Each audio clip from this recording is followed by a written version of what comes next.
Sama mungkin yang setuju undang-undang tadi ya tentang rumah tangga, kalau istri nggak mau dikumpuli tetap dipaksa, nanti suaminya bisa dilaporkan ke pengadilan gitu.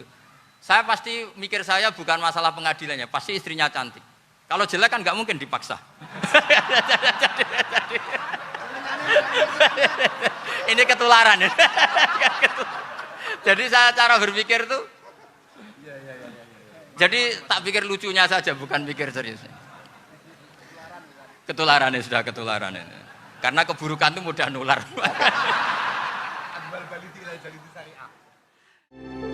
Assalamualaikum warahmatullahi wabarakatuh. Bismillahirrahmanirrahim. Allahumma sholli wa sallim ala sayyidina Muhammadin wa ala alihi washabihi asma'in nama ba'du. Sedanten ingkang kula hormati wabil khusus teman bapak kula Kiai Haji Agus Ali Masyuri. Beberapa kiai yang tanpa ngurangi rasa hormat, saya hormati semua. Ini ada beberapa Gus. Ini saya ngaji insya Allah 1/4 jam. 1/4 jam nanti yang menghisap Gus Kausar berapa Gus? 10 menit. 10 menit. Begini, sebetulnya saya membela semua umat Islam itu ahlul jannah. Karena saya ini ibarat marketing. Kalau orang Kristiani itu kan setiap orang mati sudah tenang bersama Bapak di surga. Jadi kampanye itu menarik sekali. Sementara kita sudah kiai, sudah imam masjid, sudah ulama, masih saja dikhawatirkan su'ul khotimah. Ini kalau kampanye ini tidak imbang, ini nanti saya takut kalah. Makanya saya bilang pokoknya semua orang mukmin itu ahlul jannah. Karena memang asli hadisnya seperti itu, mangqala la ilaha illallah dakhalal jannah. Bahwa kemudian ada beberapa kiai yang mungkin wataknya itu pesimis, kemudian bikin sekian aturan-aturan yang sebetulnya itu cerminan dari pesimisnya, terus akan-akan masuk surga itu susahnya bukan main. Nah itu saya tidak setuju, karena tadi pasti kalah dengan kampanye sebelah yang setiap orang mati dibilang sudah tenang bersama Bapak apa? Di surga. Jadi ini penting. Terus kedua saya bilang, agama ini sudah begitu baik.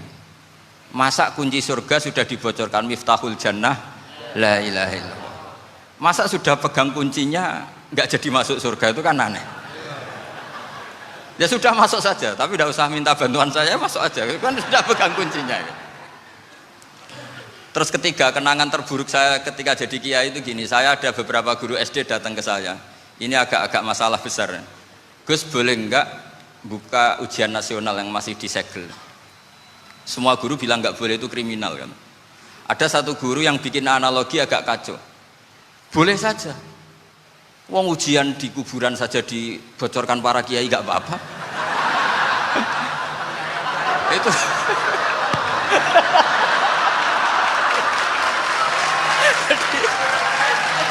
Tapi ini kriminal ya. Perhatian kepada kiai, nggak boleh memukul pemateri.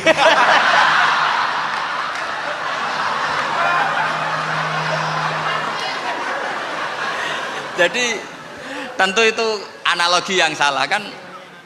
Marrobuka kan, Tuhan kamu siapa, Nabi kamu.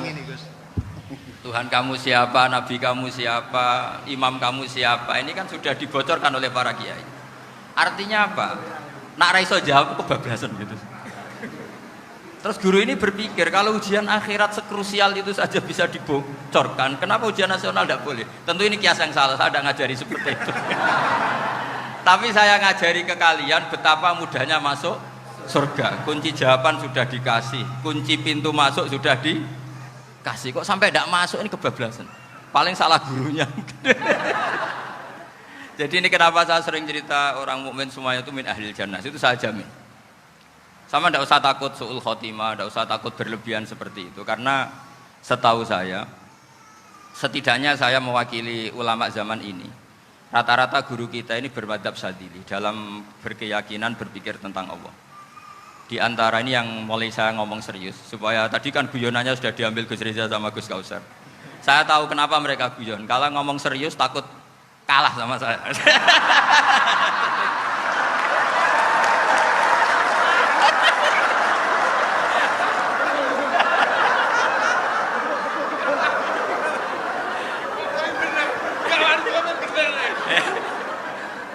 Karena saya ini sudah terkenal pemikir serius, jadi artinya itu satu kepintaran mengalihkan. Ya, oh ya, sudah itu satu kecerdasan. Tidak hanya ngalim tapi betul cerdas. Betul cerdas. Jadi itu bukti beliau-beliau ini cerdas itu. Saya berpikir begini, ini madhab Sadili. Kita semua tentu Sadili karena kita semua ngaji kitab Hikam. Kita tahu kitab Hikam itu muridnya Abul Abbas Al-Mursi. Abul Abbas Al-Mursi muridnya Syekh Abil Hasan apa? Asy-Syadzili.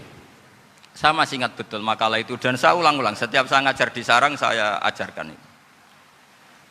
Kilali kata Abul Hasan Asy-Syadzili, saya pernah dapat hatif, dapat semacam ilham. Apa makna min syarril waswasil khannas? Itu kata beliau dijawab oleh hatif itu. Hatif itu nggak perlu diterjemah tadi ada karena tadi diajarin itu. Apa yang dihidupkan itu nggak perlu dijelaskan. kata hatif tadi, waswasun yadkhulu bainaka wa baina habibika. Yunsika altofahu alhasanah wa yudzakiruka af'alaka asai'ah wa yukassiru indaka dzatas shimal wa yuqallilu indaka dzatal yamin liya'dila bika an husni dzanni billah ila su'i dzanni billah. Jadi yang dikatakan waswas adalah kamu digiring untuk hanya ingat sisi-sisi kamu yang negatif, dilupakan bahwa Anda punya sisi-sisi yang positif. Misalnya seperti ini, mungkin secara fikih tadi banser-banser tegas, wah ini masalah lelaki perempuan dipisahkan gini-gini. Tapi kenapa Ghazali bilang ya sudah gini gak apa-apa.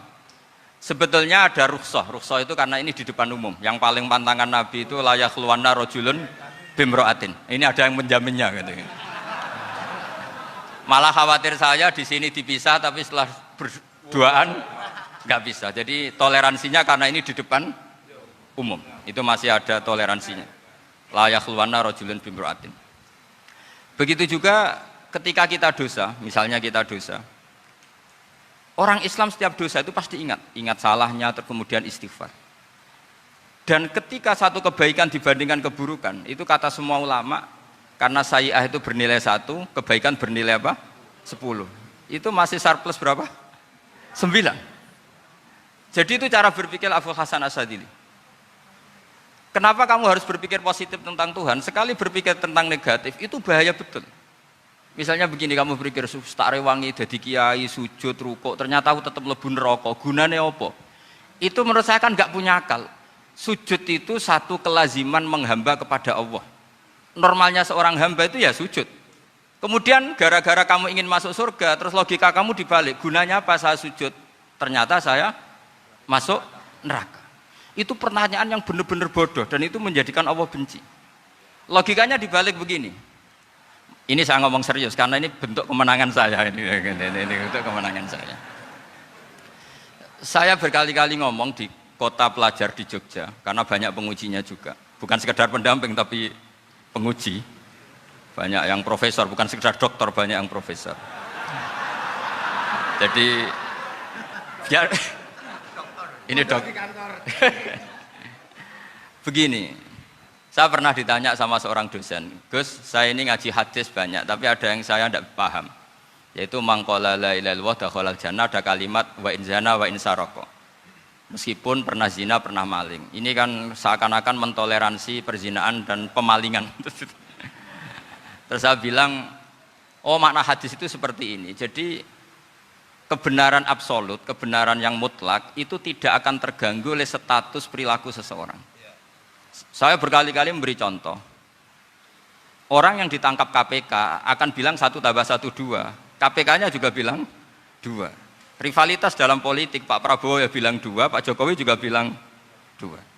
Orang yang zaniyah, yang lonte pun akan bilang 2. Muftinya juga bilang 2. Ketua MUI-nya juga bilang 2. Artinya gini, kebenaran yang absolut adalah kebenaran yang siapapun akan meyakini seperti itu. Seperti 1 ditambah 1, 2. Kamu punya musuh bilang 2. Kalau ibu-ibu ini punya maru, ya marunya bilang 2 tadi tambah mama. Enggak tahu saya terjemahnya apa tadi. Nah, kebenaran yang absolut itu kebenaran yang siapapun pasti mengakui. Dan uniknya begini, saya pernah ngaji acara himmah, acara pondok sarang di Demak. Kalau kamu bilang 1 ditambah 1 menjadi 2, untuk mengatakan 2 itu kamu butuh hadiah enggak? Mereka semua jawab enggak. Kita semua enjoy saja mengatakan tembok itu putih. Kenapa? Karena memang putih. Kita mengatakan 1 tambah 1 2 karena memang kita tanpa presentasi dapat hadiah, dapat penghormatan. Kenapa untuk mengatakan Allah itu Tuhan kita butuh surga? Memangnya kalau tidak ada surga Allah tidak jadi Tuhan? Ini problem orang soleh-soleh yang terlalu pesimis. Makanya nanti orang-orang soleh itu masuk surganya berat.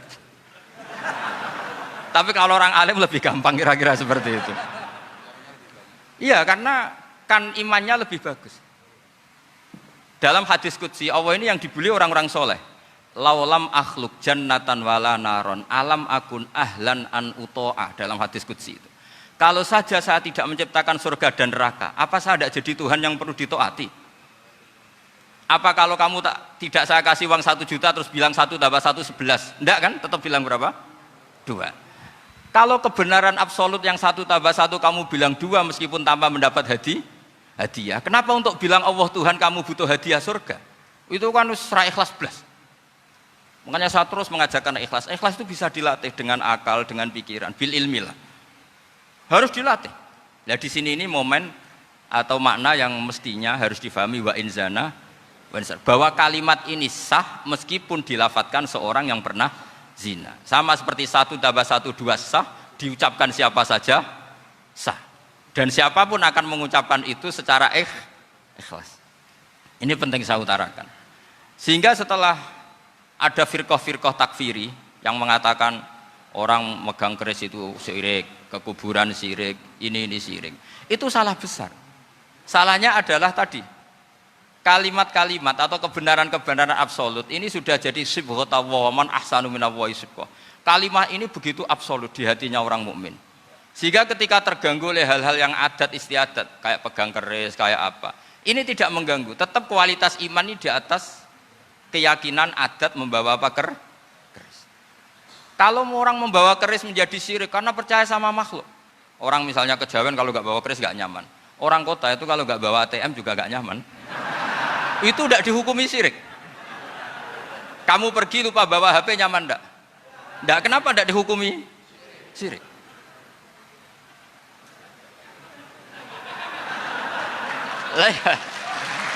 Jadi ini logika. Jadi makanya ini Gus Reza boleh kritik saya itu berkali-kali bilang saya termasuk ulama yang mau bikin gerakan cangkem elek. Karena nanti kalau saya nisbatkan ke Rasulullah itu tidak pantas karena Nabi ahsanan nasi khalqau wa khuluqa. Tapi saya siap jadi bempernya Rasulullah Shallallahu Alaihi Wasallam. Pernah ada diskusi di Jakarta, ini kisah nyata. Apa dalilnya setelah sholat salaman? Mana hadisnya? Itu dijawab hadisnya tentu kita kesulitan. Kalaupun ada hadisnya dhaif semua yang masalah musafahah. Akhirnya mau tidak mau dijawab pakai cangkem elek. Boleh enggak kamu setelah salam nyalain HP yang off? Boleh. Boleh enggak ke kamar mandi? Boleh. Oh berarti kencing boleh, nyalain HP boleh, yang enggak boleh itu ingat Allah. Karena mereka mengkritik wiridan, ngeritik salam. Akhirnya mikir deh. Ada enggak hadisnya orang setelah sholat nyalain HP? Enggak ada kan?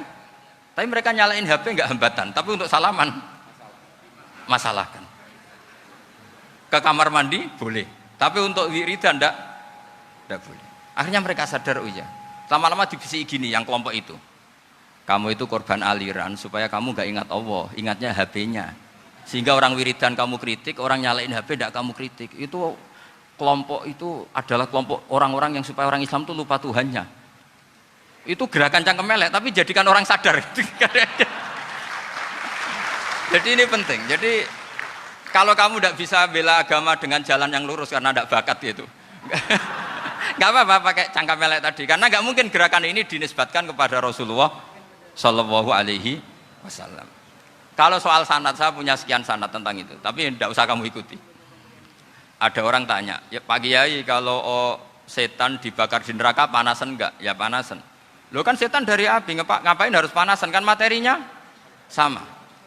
Terus Kak Kiai tadi gak kesulitan, dia ngambil pasir, disawero di wajahnya. Wah sakit Kiai, kamu kan dari tanah, kena tanah kok. Jadi itu ada sekian, artinya gini ya, kalau kesulitan jawab pakai baik-baik ya sudah pakai cangkem elek itu aja karena.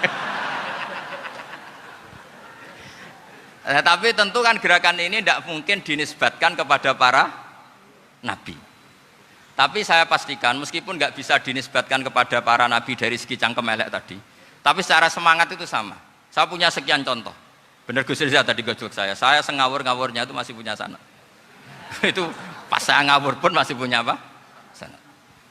Nabi Ibrahim itu ketika faja'alahum juzatan illa kabirallahum itu si berhala paling besar dikasih kapak. Ketika mereka geger, ini siapa yang berhala-berhala kecil? Kata mereka, sami'na fata yadhkuruhum yuqalu lahu Ibrahim. Ya kira-kira Ibrahim lah gitu.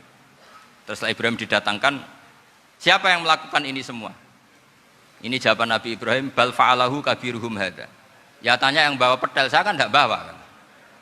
Terus kata orang-orang, otak kamu itu di mana? Masa berhala disuruh nanya, kan nggak bisa ngomong. Ibrahim kembalikan, uffil lakum walima ta'buduna min dunillah. Lalu otak kamu di mana? Sudah tahu nggak bisa ngomong kok disembah gitu. Itu ada kata uffin loh. Uffin itu kalau diterjemah kira-kira ya agak-agak jancuk gitu. Kira-kira seperti itu. Ya kira-kira seperti itu. Jadi Sekarang dalilnya jancuk apa Gus? Bahkan itu kan biasa kalau misalnya saya bilang sudah. Gimana? Jancuk itu dari daksu, dak tinggalkanlah suan perkara sing elek. Krono ilate wong Surabaya kakean rawon, akhirnya ngomongnya jancuk.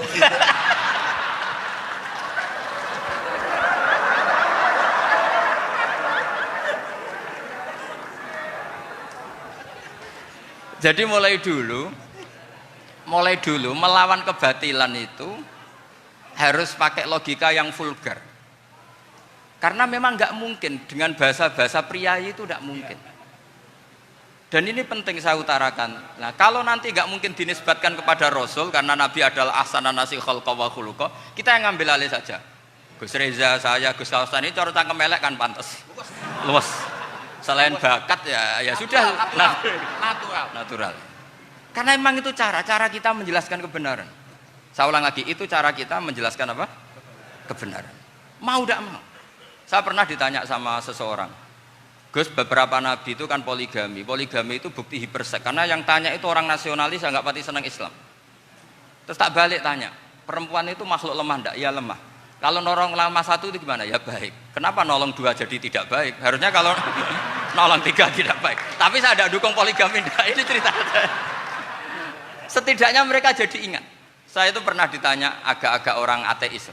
Dia benci Islam tapi neliti Islam. Pertanyaan kedua, kenapa dalam perang itu seakan-akan Nabi itu perampok? Hartanya orang kafir disita kemudian menjadi ghanimah. Itu kan kayak ngerampok. Terus saya tanya gini, kalau ada penjahat ke rumah kamu kemudian pakai senjata api, setelah kamu ringkus, itu senjata api kamu kembalikan apa kamu sita? Oh ya saya sita, kalau tak kembalikan dipakai ngerampok lagi. Ya sama seperti itu, kalau kekuatan mereka dikembalikan akan dipakai kekuatan mereka lagi. Jadi ya lagi-lagi ini kemenangan orang serius. Karena nanti guyonnya sudah dintekno sama Gus Safa sama Gus Riza. Nah, kenapa saya ngajar begitu rileks, begitu santai? Karena pikiran saya sederhana. Fa innal uqula muttarratun ila qabilil haq. Akal sehat pasti dipaksa menerima apa? Kebenaran. Sehingga kebenaran itu tidak usah kamu ngomongkan secara serius, secara tidak perlu. Kebenaran itu mudah diterima. Saya itu pernah ngaji berkali-kali di Jogja di mana-mana sampai ada buku seorang dokter nulis tesisnya itu bangga lagi menjadi muslim setelah ngaji saya itu. Karena saya menerangkan itu ringan.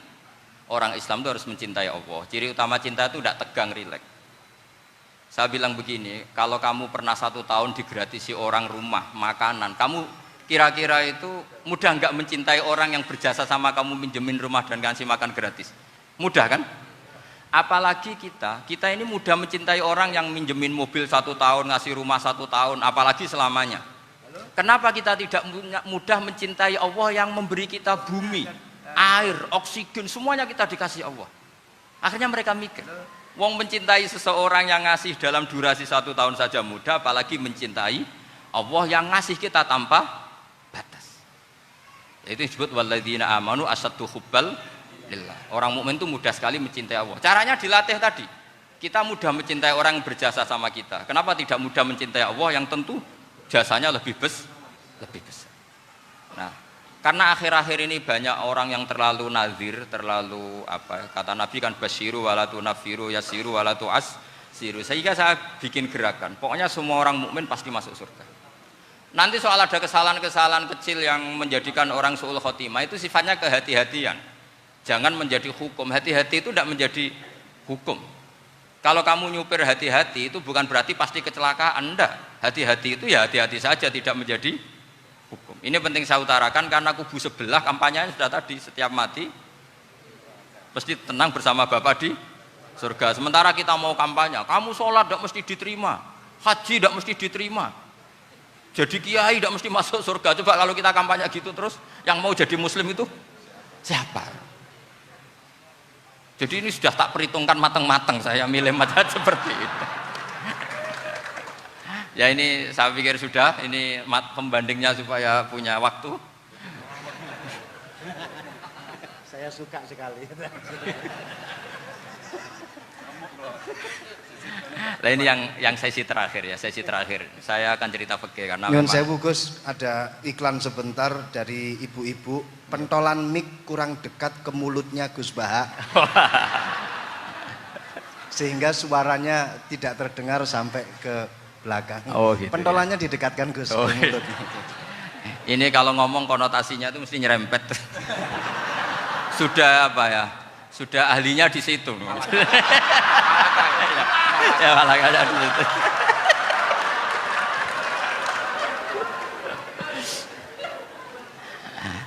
Dalam sesi terakhir saya cerita pentingnya pembanding. Imam Rafi'i itu yang ngarang kitab Muharrar. Kitab Muharrar ini adalah ringkasan dari kitab Al-Wasit. Al-Wasit itu karangannya Imam Ghazali. Al-Wasit sendiri ini khas ngaji NU karena NU maknanya Nahdlatul Ulama, gerakan para ulama. Jadi kalau nggak ngerti alim-alim seperti itu ya ada NU. Sebenarnya sampai itu pasnya Nahdlatul Ummah, gerakan umat. Tapi kan sudah jadi partai politik Nahdlatul Ummah. Karena yang katakan NU itu Nahdlatul Ulama, gerakannya para ulama. Imam Rafi'i itu berpendapat sujud itu cukup pakai batuk, pakai jidat. Itu dalam kitab Muharrar. Wal asoh anna sujud yasihu mau cukup biwat iljabah. Ketika Imam Nawawi mentasih kitab Muharrar namanya Minhajut Thalibin, itu mengkritik Imam Rafi'i. Kata beliau sujud itu untuk sah harus melibatkan 7 anggota karena berdasar hadis umirtu an asjuda ala sapati a'zumin, yaitu al jabhah wal yaden warubaten wal kodamen, yaitu jabhah 2 tangan, 2 lutut dan 2 kodamen. Akhirnya saya ngecek di kitab asli, Imam Rafi'i termasuk Ashabut Tarjih dan Imam Nawawi. 2 orang ini khilaf. Kan nggak mungkin kita sebagai mushahihnya karena yang khilaf ini 2 ulama besar, satu Imam Rafi'i, satu Imam siapa? Nawawi. Kita tidak bisa hanya ngikuti Fathul Mu'in yang mengatakan idzakhtalafan Nawawi war Rafi'u kudiman Nawawi, tidak bisa karena Imam Nawawi ini sering nginduk sama kitabnya Imam Rafi'i karena senior Imam Rafi'i. Setelah saya cek di kitab kitab asli Mamba ya, satu sumbernya semua mazhab apa? Syafi'i. Ternyata Imam Syafi'i nak ngedikan hanya begini. Wa uhibbu, saya suka setiap orang Islam sujud itu melibatkan 7 anggota karena itu aman, pasti sah. Tapi wayah tamilu kata beliau, tapi mungkin saja sujud hanya watul jabah itu sah. Kenapa kata Imam Syafi'i? Liqaulihi sallallahu alaihi wasallam atau li du'aihi apa sallallahu alaihi wasallam fi sujud sajadalaka wajhi wa sam'i wa basori. Nabi ketika sujud itu hanya berdoa, ya Allah sujud kepada engkau wajhi wa sam'i wa basori. Nabi tidak menyebut wayadi wa rubati wa qadam. Sehingga saya berkali-kali bener kata Gus, saya ini pembela umat sing sujute 7 anggota ya taklem pantes dadi rais Suriah. Itu. Yang sujute bathuk tok ya tetap sah ngikuti mazhabnya Imam Rafi'i. Meskipun itu tidak saya anjurkan.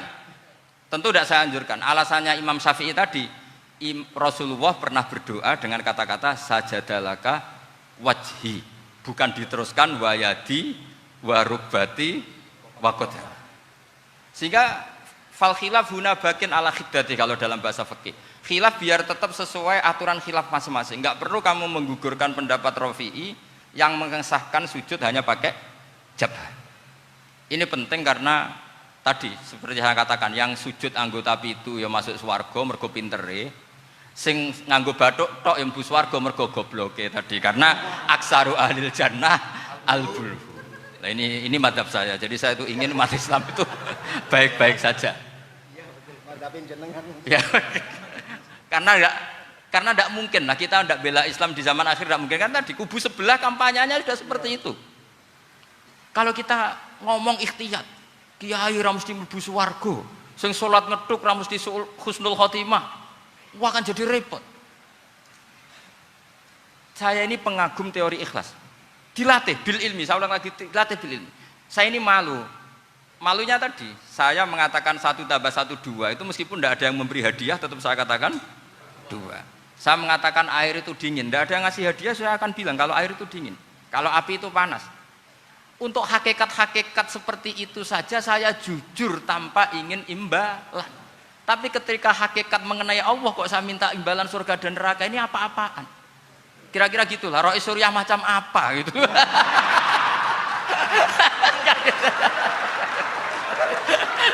Ya saya kira demikian. Assalamualaikum warahmatullahi wabarakatuh. Waalaikumsalam warahmatullahi wabarakatuh. Alhamdulillah. Baru kali ini ada seminar yang dikritik terus sama pemateri itu pendampingnya. Mestinya pembandingnya. Tapi luar biasa para milenial semuanya, Masya Allah, terlihat wajah-wajah surga di majelis ini. Walaupun toh yang hadir tidak semuanya milenial, ada post milenial juga di sini.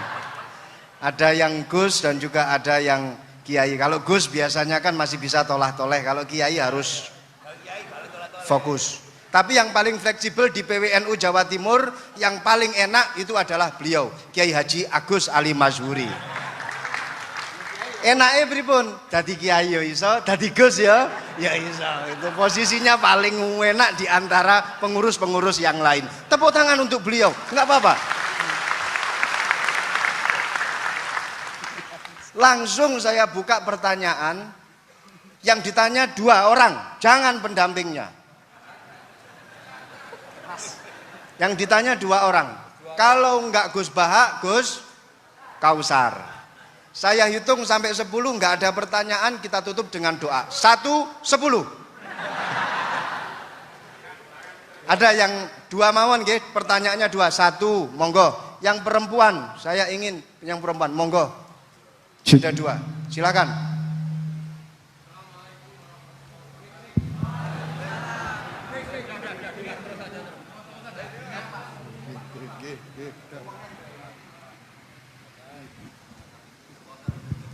Bismillahirrahmanirrahim. Assalamualaikum warahmatullahi wabarakatuh.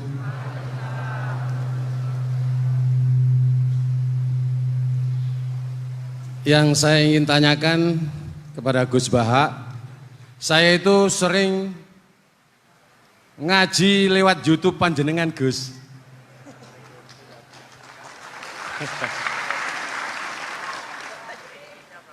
Insya Allah ilmu saya tambah walaupun tidak banyak. Yang saya tanyakan, nopo ilmu kula niki barokah? Yang pertama, karena saya ngaji lewat YouTube panjenengan, saya tidak izin.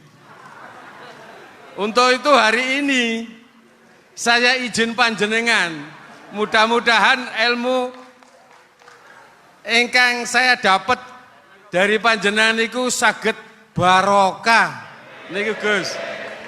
Terima kasih. Wassalamualaikum warahmatullahi wabarakatuh. Waalaikumsalam warahmatullahi wabarakatuh. Langsung mawon Gus nggih, yang satunya dulu. Siapa aja? Oh gitu. Monggo Gus. Itu tetap barokah dan kebaikan itu mah nggak perlu minta izin. Kalau kebaikan minta izin jadi repot. Jadi kalau dalam kitab fikih disebut iktifaan bil idzni syar'i, karena syara akan selalu memberi izin sama kebaikan. Itu udah hanya masalah YouTube sampean. Tadi melihat wajah Gus Ali ibadah, pamit dulu. Nanti kalau ada orang alim lewat mau lihat juga pamit dulu. Lama-lama mau baca sholawat, ya Rasulullah pamit dulu mau baca sholawat. Jadi semua kebaikan itu cukup iktifaan bil idzni syar'i. Ya jelas ini ya. Oke, terima kasih. Jangan lupa pulsane tuku dhewe lek ndelok YouTube. Wifi-nya juga jangan nyolong. Harus passwordnya izin kepada yang punya wifi. baru nanti 100% barokah. Mbak yang belakang bisa berdiri, yang mau tanya tadi.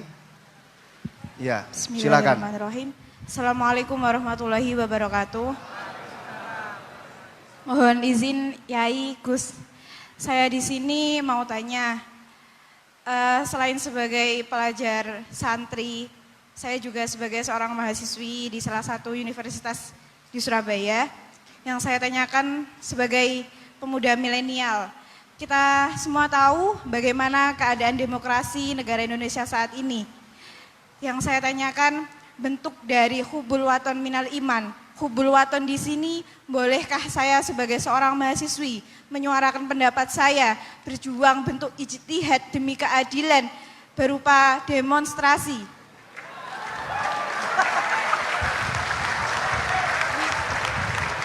Ngapunten. Yang saya tanyakan di sini, bagaimana menurut Gus, apakah saya melakukan demonstrasi ini sudah baik atau sangat baik atau mungkin perlu dikaji kembali? Terima kasih. Wassalamualaikum warahmatullahi wabarakatuh. Hubungan antara demonstrasi dan hubbul wadon minal iman. Hah? Oh ya, hubbul waton minal iman. Monggo Gus.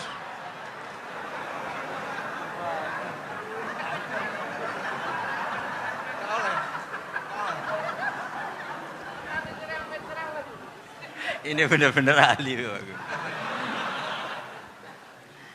Begini kan, demonstrasi itu kan makna pokoknya itu kan apa?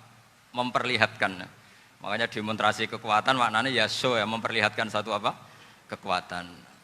Sehingga kalau dalam Islam itu ya fleksibel, asal itu tidak merugikan orang lain, tidak anarkis, tidak mandorot bagi kelompok lain tentu boleh.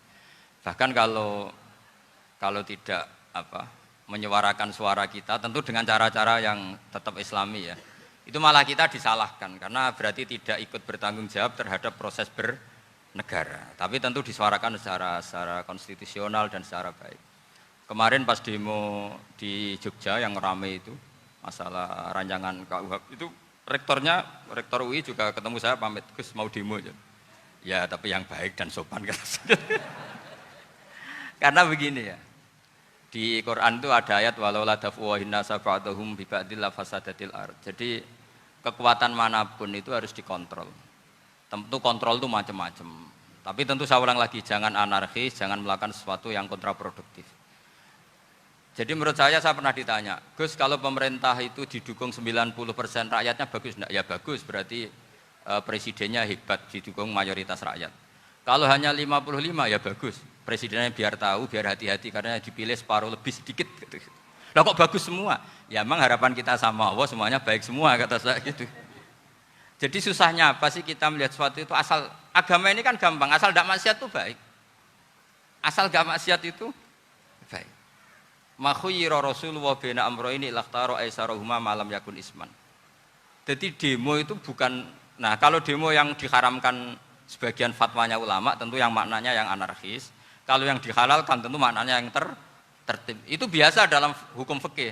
Rasulullah ngendikan A, mahmalnya seperti ini. Rasulullah ngendikan B, mahmalnya seperti ini. Karena kadang ngendikanin Nabi cara zahir itu berlawanan. Misalnya Nabi ditanya, amal paling baik apa ya Rasulullah? Nyaur utang gitu. Karena biasa yang ngemplang mungkin yang tanya itu tukang. Tapi kadang Nabi jawab birrul walidain. Kadang jawab as-sholat li awwali waktiha. Karena penanyanya ini beda. Kan nggak tahu sholat. Gimana? Cinta pun nggak tahu sholat. Ya, cinta kok tahu sholat kata beliau.